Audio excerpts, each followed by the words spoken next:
मूर्ख ऊंट की कहानी। एक घना जंगल था जहां एक खतरनाक शेर रहता था। कौआ, सियार और चीता उसके सेवक के रूप में हमेशा उसके साथ रहते थे। शेर रोज शिकार करके भोजन करता और ये तीनों उस बचे हुए शिकार से अपना पेट भरते थे। एक दिन उस जंगल में एक ऊंट आ गया जो अपने साथियों से बिछड़ गया था। शेर ने कभी ऊंट नहीं देखा था। कौवे ने शेर को बताया कि यह ऊंट है और यह जंगल में नहीं रहता।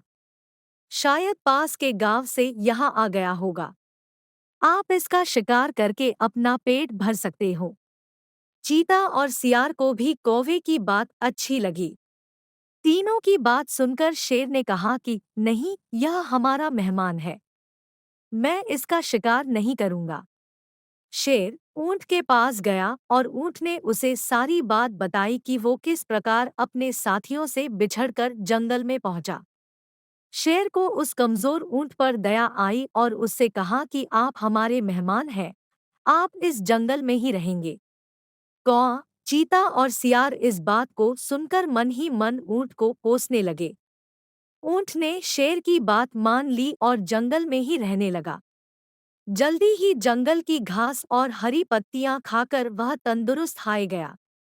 इस बीच एक दिन शेर की जंगली हाथी से लड़ाई हो गई और शेर बुरी तरह से घायल हो गया।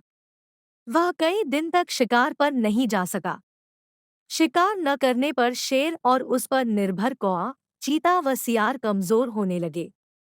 जब कई दिनों तक उन्हें कुछ भी खाने को नहीं मिला, तो सियार ने शेर से कहा कि महाराज, आप बहुत कमजोर हार गए हैं और अगर आपने शिकार नहीं किया तो हालत और ज्यादा खराब हो सकती है।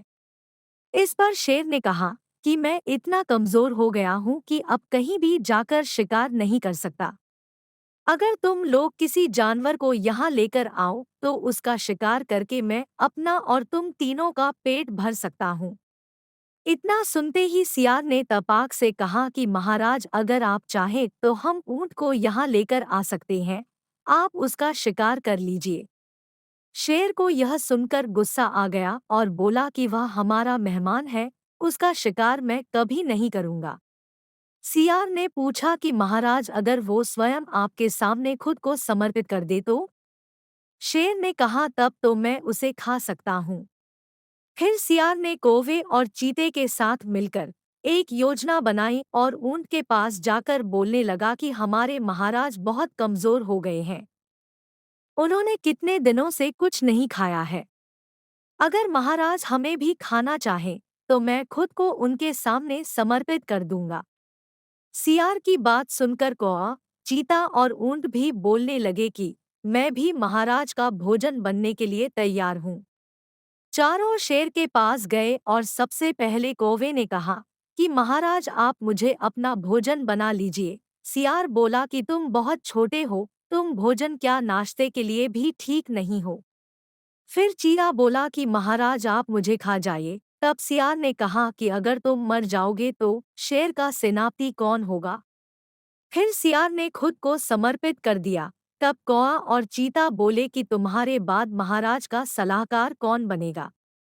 जब तीनों को शेर ने नहीं खाया, तब ऊंट ने भी सोचा कि महाराज मुझे भी नहीं खाएंगे, क्योंकि मैं तो उनका मेहमान हूँ। यह सोचकर वाय भी बोलने लगा कि महाराज, आप मुझे अपना भोजन बना लो। इतना सुनते ही चीता और सियार उस पर झपट पड़े। इससे पहले कि ऊंट कुछ समझ पाता, उसके प्राण शरीर से निकल चुके थे और चारों उसे अपना भोजन बना चुके थे। सीख। इस कहानी से हमें यह सीख मिलती है कि हमें बिना सोचे किसी की बातों में नहीं आना चाहिए। उम्मीद है आपको कहानी पसंद आई होगी। अगर कहानी पसंद आई तो लाइक और शेयर करें और ऐसी इंटरेस्टिंग कहानियाँ सुनने के लिए चैनल को सब्सक्राइब करें।